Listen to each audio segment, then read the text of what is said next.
और वहीं इसी कड़ी में बीजेपी उम्मीदवार नसीम अहमद ने सलाम टीवी से खास बातचीत की। खास बातचीत में क्या कुछ कहा, सुनिए। इस वक्त हमारी मौजूदगी है फिरोजपुर झिरका में। मेरे साथ नसीम अहमद हैं, पूर्व विधायक हैं, बीजेपी से प्रत्याशी हैं। क्या माहौल है, किस तरीके की चीज़ें हैं, एक बार जानने की कोशिश करेंगे। नसीम साहब, मैं आपसे जानना चाहूँगा कि इस बार क्या लग रहा है माहौल? हालांकि दंगों के बाद बहुत ज़्यादा एक माहौल क्रिएट करने की कोशिश थी, इस बार लग रहा है कुछ चेंजेस होंगे? क्योंकि पिछली बार काफ़ी कम मार्जिन था जो आपके के लिए। देखिए, मेवात की जो सियासती माहौल की बात करूं मैं, तो आज मेवात में भारतीय जनता पार्टी का बहुत अच्छा माहौल है और लोग भारतीय जनता पार्टी से जुड़ रहे हैं और साफ साफ लोगों का एक मानना है। और जिस तरीके से हम लोगों के बीच में जा रहे हैं, जो हमें जो बातें हो रही हैं, वो कह रहे हैं कि भारतीय जनता पार्टी ने मेवात के अंदर विकास किया है, मेवात के नौजवानों को रोज़गार दिया है और बगैर किसी भेदभाव के किसी भी चीज़ में मेवात को पीछे नहीं रहने दिया है। और जहाँ तक दूसरी पार्टियों की, दूसरी दलों की, कांग्रेस की बात करूँ, उन्होंने आज भी मेवात के अंदर वो लड़ाने की बात कर रहे हैं, दंगों की बात कर रहे हैं, फिसाद की बात कर रहे हैं। और यहाँ से जो लोकल विधायक है, उसने मेवात को बहुत पीछे ले जाने का काम किया, मेवात को बदनाम करने का काम किया है। उसके खिलाफ आज लोगों के अंदर गुस्सा है कि उन्होंने हमारी मेवात को बदनाम किया है। इसलिए आज लोग भारतीय जनता पार्टी से जुड़कर भारतीय जनता पार्टी को मजबूत कर रहे हैं और हमें पूरा भरोसा है इस बार फिरोजपुर झिरका के अंदर कमल खिलेगा।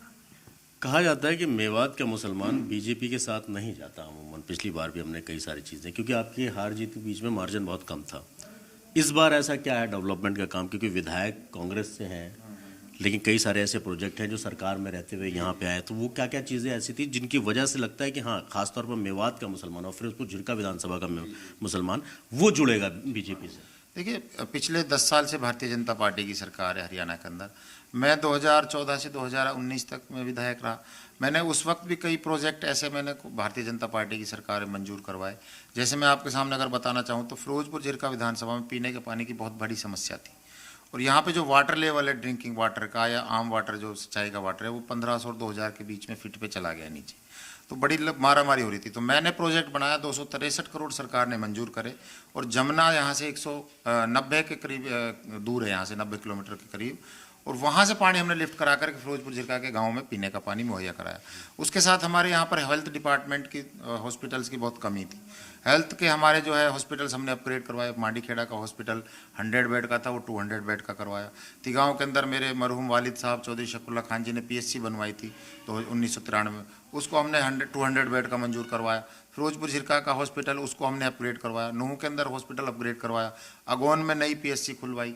और तो इस तरीके से हमने हेल्थ की जो हमारे यहाँ जो एक प्रॉब्लम थी उसको कहीं काफ़ी हद तक आने वाले 2 साल में वो हमारी हल हो जाएगी। आखिरी और अहम सवाल, बीजेपी ने अपना मैनिफेस्टो जारी कर दिया, संकल्प पत्र जारी किया, जिसमें कहा गया कि महिलाओं को लाडो लक्ष्मी के तहत 2100 रुपये पर महीना मिलेगा, चिरांजी आयुष्य के तहत कि उसमें 10 लाख का इलाज मुफ्त मिलेगा। आपको लगता है कि ये चुनावी समीकरण बदल सकते हैं ये सब चीज़ें? देखिए, निश्चित तौर पर भारतीय जनता पार्टी ने हमेशा गरीब आदमी को ऊपर उठाने की बात रखी है। चाहे आप पीछे देखिए उज्ज्वला योजना, हर घर पानी और जनधन योजना, उसके अलावा जो है जिस तरीके से हमारी बहन बेटियों को लेटरिन बाथरूम करने के लिए भी जो है जंगलों में जाना पड़ता था, उसके लिए करता था। हमारे यहाँ सबसे ज़्यादा 5 लाख युवाओं को जो है जिस तरीके से रोज़गार, महिलाओं को पिछले भी आपने देखा कि 1 लाख लखपति बहना, इस तरीके की योजनाएं चलाई हैं। और जो मैनिफेस्टो है साफ साफ हमारा गरीब आदमियों के लिए बनाया कि गरीब आदमी का जो अंतिम पायदान पर व्यक्ति है उसको आगे लाया जाए और उसका उत्थान किया जाए, ताकि जो हमारा गैप है वो भरा जाए।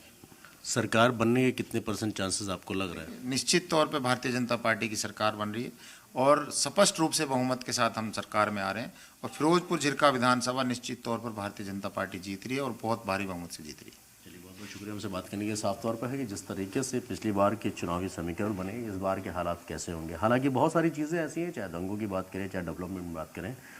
नसीम अहमद का जो कहना है साफ तौर पर कि पीने के पानी की बात हो, मौजूदा विधायक के बगैर होते हुए भी अगर कुछ चीज़ें सरकार की तरफ से आती हैं तो कहीं ना कहीं उन सब चीज़ों पर भी आम जनता को गौर करना पड़ेगा।